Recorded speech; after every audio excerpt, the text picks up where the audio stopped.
Good morning student. मैं शीतल कुमारी online classes में आपका स्वागत करती हूँ। आज हम डीएलएड के हिंदी सेक्शन के अन्य विषयों पर चर्चा करेंगे, जिसमें आज हमें कारक के बारे में जानना है कि कारक क्या है। तो कारक को जानने से पहले हम इसकी परिभाषा को जानेंगे।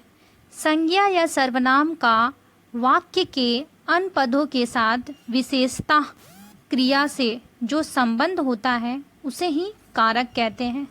जैसे राम ने रावण को बाण से मारा, अर्थात यह परिभाषा यह कहता है कि संज्ञा और सर्वनाम का वाक्य में अन्य पदों के साथ, अन्य पद जैसे कि राम संज्ञा है, रावण संज्ञा है, इसी तरह राम और रावण संज्ञा के जगह पर सर्वनाम के शब्द भी दिए जा सकते हैं।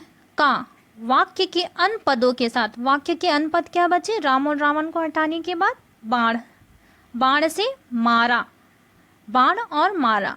तो इन सब के बीच जो संबंध बता रहा है वो हमें ने और से के जरिए पता चल रहा है। अर्थात राम ने रावण को बाण से मारा। अर्थात इस वाक्य को, सभी पदों को आपस में जोड़ने वाला शब्द है ने, को, से।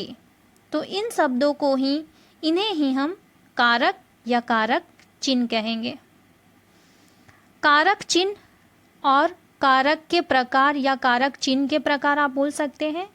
ये बहुत ही ज़्यादा विस्तृत नोट्स दिया गया है। वीडियो की अधिक लंबाई होने के कारण मैं सभी लाइनों को आपको पढ़कर नहीं बता रही हूँ। जो ज़रूरत है मैं बस आपके साथ उसी पर चर्चा कर रही हूँ। कारक चिन्ह, तो कारक चिन्ह होते हैं 8 तरह की कारक के भेद माने जाते हैं या कारक चिन्ह माने जाते हैं। जैसे कर्ता, कर्ता को हम किससे पहचानते हैं? ने से। जैसे राम ने, तो राम ने, कर्ता ने अपना काम किससे किया? तो कर्ता ने किसके साथ जुड़ा है? कर्ता के साथ। और कर्ता इस वाक्य में कौन था? राम, जो कार्य को कर रहा है। कर्म, कर्म को से होता है। तो जिस वाक्य को मैंने पहले पढ़ा था, राम ने रावण को बाण से मारा, तो उसका कर्म क्या है? बाण से मारना। तो इस कर्म को कौन जोड़ता है? को। तो कर्म को हम कैसे पहचानेंगे? को से, को के चिन्ह से। करण, करण से के द्वारा, से या के द्वारा जिस वाक्य में आए उसको हम करण कहेंगे। जैसे शिक्षिका ने छात्रों को कलम से लिखना सिखाया, तो किससे लिखना सिखाया शिक्षिका ने? कलम से। संप्रदान, संप्रदान को के लिए, संप्रदान का कारक चिन्ह है को और के लिए। उसी तरह आपादान, आपादान में भी से का प्रयोग होता है। उसी तरह, परंतु यह जो आपादान होता है से, ये अलग होने की भाव में होता है। अर्थात पेड़ से फल गिरा, तो फल क्या हो रहा है? पेड़ से अलग हो रहा है, तब हम से का प्रयोग करेंगे, तब वो आपादान कारक में आएगा। समझे? और इससे पहले जो वाक्य मैंने आपको बताया था, शिक्षिका ने कलम से छात्रों को लिखना सिखाया, तो इसमें कलम शिक्षिका से अलग नहीं हो रहा है, परंतु वह शिक्षिका से और जुड़ रहा है। पर जब हम आपादान में से का प्रयोग देखते हैं तो इसमें एक अलग होने का भाव होता है। संबंध, संबंध का कारक चिन्ह है का, की, के। उसी तरह अधिकरण में, पर, संबोधन हे, अरे, आश्चर्य का जो भाव होता है वो हमें संबोधन के जरिए पता चलता है। कारकों की पहचान, कारकों की पहचान कारक चिन्ह से की जाती है। कोई शब्द किस कारक में प्रयोग है या वाक्य के अर्थ पर भी निर्भर है। सामान्यतः कारक निम्न प्रकार से पहचाने जाते हैं। कारक को हम कैसे पहचानेंगे? कारक चिन्ह के आधार पर। जैसे कर्ता, क्रिया को संपन्न करने वाला कर्ता, अर्थात जो क्रिया को कर रहा है उसे हम कहेंगे कर्ता। कर्म, क्रिया से प्रभावित होना, होने वाला।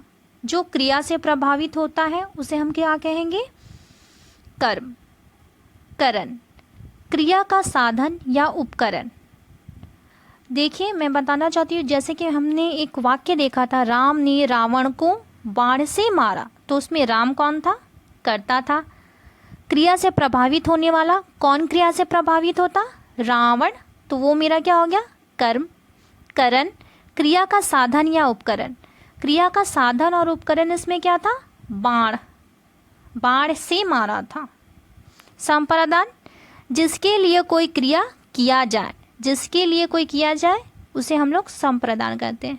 आपादान, जहाँ अलगाव हो वहाँ ध्रुत या स्थिर होने में आपादान होता है।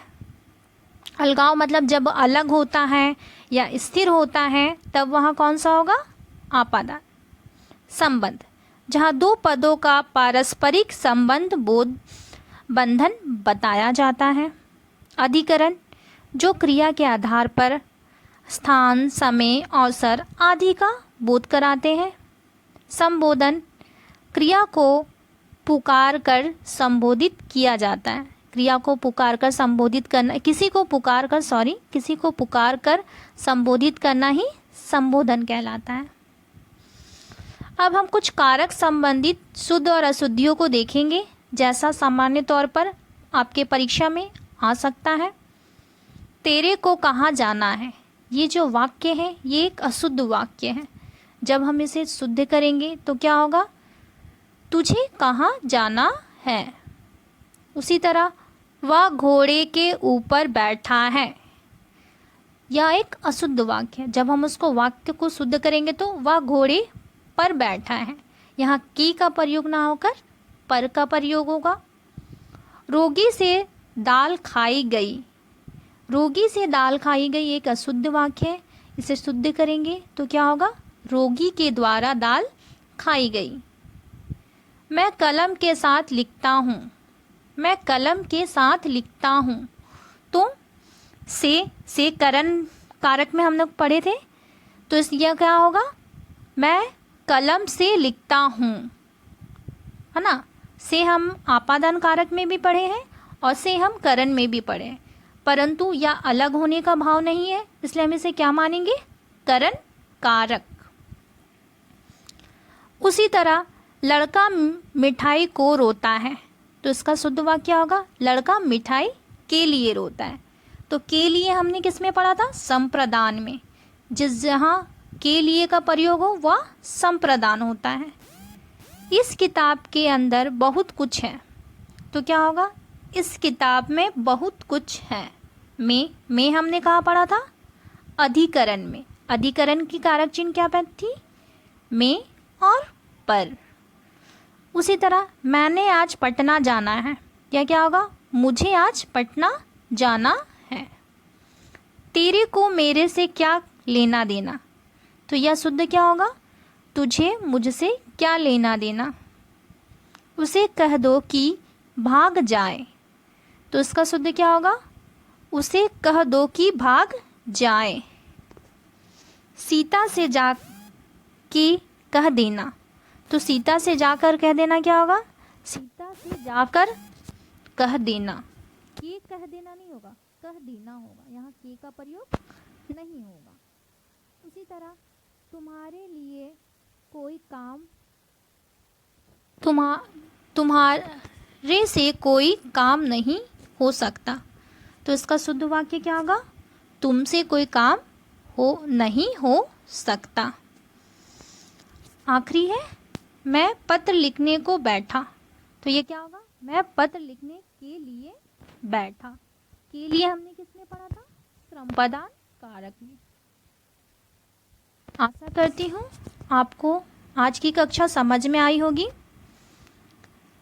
इससे संबंधित किसी भी तरह की आपको शंका या संदेह हो तो मुझे अवश्य संपर्क करें, या नोट्स आप कॉलेज के वेबसाइट पे भी उपलब्ध कर सकते हैं। धन्यवाद।